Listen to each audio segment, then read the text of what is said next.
Wednesday, February 4th, 2026, and this winter is about to get a lot more interesting as a major shift in our jet stream will split the country into two very different regions. Abnormally warm conditions are building across the western and central United States, which will cause a chain reaction with two Arctic blasts set to impact the eastern tier of the country, creating a sharp temperature contrast that opens the door for a widespread snow event. The first Arctic blast is arriving today with a large cold front extending from Texas to the northeast. This will drop temperatures by as much as 30 degrees and will bring some isolated snow showers, especially across the northeast. But the next Arctic blast will be way more intense, with temperatures dropping as much as 40 degrees in 24 hours. As a result, a winter storm could develop, bringing a widespread snow event across the Great Lakes, Ohio Valley, and East Coast, including areas as far south as North Carolina. So, in today's forecast, I'm going to break down exactly what you need to know about this major weather pattern flip that is about to happen. So, over the next 7 days, we are expecting a couple of different Arctic blasts, and the first one is not going to be nearly as intense. That's the one that's arriving today and tomorrow. And then the next one will be this weekend, which is going to bring a much more widespread shot of snow and much colder air. So, let's begin with what is happening today. And we already have a pretty strong cold front that is making its way across New England all the way back down towards the Gulf Coast. Most areas in the Ohio Valley back into the southeast are right around 10 to 15 degrees below average, with some isolated locations around 20 degrees below average. Notice how the West Coast and the Great Plains are on a completely different level when it comes to our temperatures, well above average all across the Dakotas and back into California.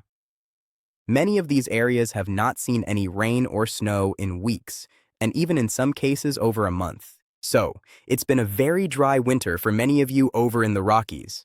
Now, as we go into Thursday, that is when the cold air is going to build even further across the Ohio Valley in the northeast, with some areas as low as 30 degrees below average. Another shot of cold air will make its way down into Florida late tomorrow, and that is going to drop temperatures by a lot. So, we've been dealing with a pretty cold week already. It's going to get even colder as we go into Thursday. Friday, cold air will linger all up and down the East Coast. Warmer air is going to build across the central and southern plains. And then our next Arctic shot of air will come in Friday and Saturday. This will be impacting the upper Midwest and the Great Lakes Friday night. By Saturday morning, it's going to eventually move into the Northeast, where temperatures will be very cold as we go into Saturday and Sunday. And we could have some areas near Pittsburgh, Pennsylvania, by Sunday morning around 40 degrees below normal.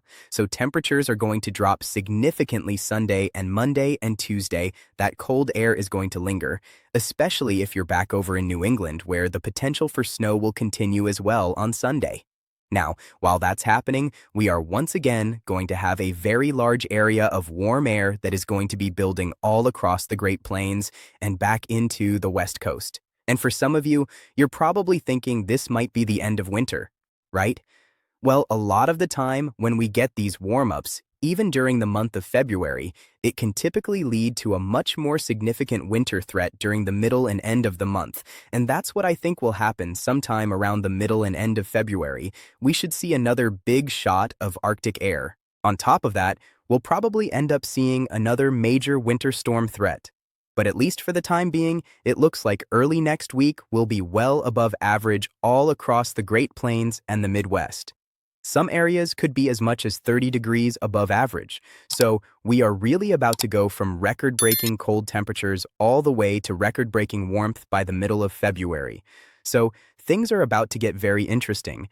Now, currently, we do have a cold front that is stretching from South Texas all the way back up into New England, where temperatures have already fallen off by about 10 to 15 degrees in most areas. By this afternoon, though, if you're back over in the southern plains, it's going to be mild across Texas and Oklahoma. High temperatures reaching the 50s all across the Northeast, Great Lakes, and Midwest. It's going to be very cold, and it's going to stay like that, unfortunately, for quite a bit of time. If you live anywhere in the Northeast, this is going to be the corridor where winter is really not going anywhere. Even Thursday morning, we're talking about sub-zero temperatures for many of you. Friday morning will be very cold with improvements. If you're over in the central and southern plains, some areas will actually be warm on Friday. mid to upper 70s, even near 80 degrees near Wichita Falls, Texas by Friday afternoon. But Saturday is when another shot of Arctic air is expected to spill across the Ohio Valley, Midwest, and the Northeast. Temperatures, though, will drop off a lot more on Sunday. So Sunday will be one of the colder days of the week, with some areas in Pennsylvania and back into New England being around 15 to 20 degrees below zero. Temperatures across the Gulf Coast and all across the Great Plains are going to get all the way up into the mid to upper 60s and low 70s. So, talk about a dramatic flip with our weather pattern here as we go into this upcoming weekend, and then by early next week, all that warm air is going to make its way all the way up into Iowa, Illinois, and also the Dakotas. So it's going to get a lot warmer here by the early portion of next week. So winter is about to take a serious turn here in the United States. But despite all this cold and warm air mixture that we're going to be dealing with, there will still be a risk of snowfall over the next few days. And even beginning with today, we do have some light snow showers that are making their way across Kentucky, Tennessee, back into Virginia. This is on the backside of a very weak low-pressure system that actually brought a tornado to southeast Texas yesterday. There were 2 tornado warnings just north of Houston in Liberty County. And it does look like we at least had 1 tornado there yesterday, which was pretty unexpected. But on the other side of the system, we do have a little bit of snow that'll be making its way into Virginia, North Carolina, and as well as eastern Tennessee by tonight. So, areas like Johnson City, Tennessee, back towards Raleigh could have some snowflakes out there, maybe a coating to a half an inch.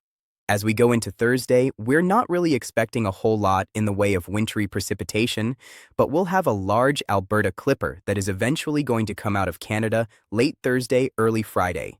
That'll bring some snowfall to parts of the Great Lakes late Thursday. Early Friday is when that snowfall will become a little bit more widespread across the Great Lakes, back into Ohio, West Virginia, Pennsylvania. Most of this snow is going to be light. However, I do think we could see a couple of snow squalls on Friday, which means that we could have significantly reduced visibility in some isolated locations across areas like Indiana, Ohio, Pennsylvania, and West Virginia. So definitely keep an eye out for that. Maybe even New York. As we go into Friday night, the snow will get a little bit heavier, especially near the Appalachian Mountains, where we could see a few inches of snowfall. Some light snow flurries possible near Chicago as well, and then by Saturday morning, most of that snow will be across the Northeast, with the majority of it in New England. Again, generally speaking, a lot of the snow will be light even on Saturday. So, significant snowfall accumulation is not expected. And if you don't see snowfall out of that first winter system, there's another possibility of some light to moderate snow late Sunday and Monday, right in time for the Super Bowl across parts of the Ohio Valley and the Northeast. This one is a little bit more uncertain, but at least for right now, it does not appear to be anything significant. But again, if anything changes, we'll be the first to let you know. By Monday and Tuesday of next week, things become more uncertain. But I do think we're going to start to see some larger storm systems developing here in the United States during the second week of February. Exactly where we see these storm setup does remain very uncertain, but it does look like our weather will pick up again next week. And when all these snow events are all said and done over the next 5 to 7 days, we are going to be talking about a widespread 3 to 7 inches of snow stretching from Michigan and northern Wisconsin all across most of Pennsylvania into northern New England. Some isolated locations could push towards about a foot of snow. But again, this is going to be a widespread snow event. Doesn't necessarily mean it's going to be a significant one. I don't really think we're going to be talking about any sort of widespread 6+ inches anywhere. With that said, with how cold it is going to be, I think a lot of you are going to be happy that there's at least some snowflakes out there to make it feel a little bit more wintry, and the odds of seeing at least 1 inch of snowfall between now and February 10th, which is basically over the next 6 days, are the highest across the Great Lakes in the Northeast. The odds are very low elsewhere. We do not have a whole lot of snow to talk about across the Great Plains or the Southeast. It should stay like that at least for the next week or two as all that warm air builds, but I do think things will change by the middle of February. And as always, thank you all so much for watching today's forecast. If you are new to the channel, make sure to subscribe down below. We'll have another update as these Arctic blasts and snow chances continue to develop. So stay tuned and we'll see you in the next one.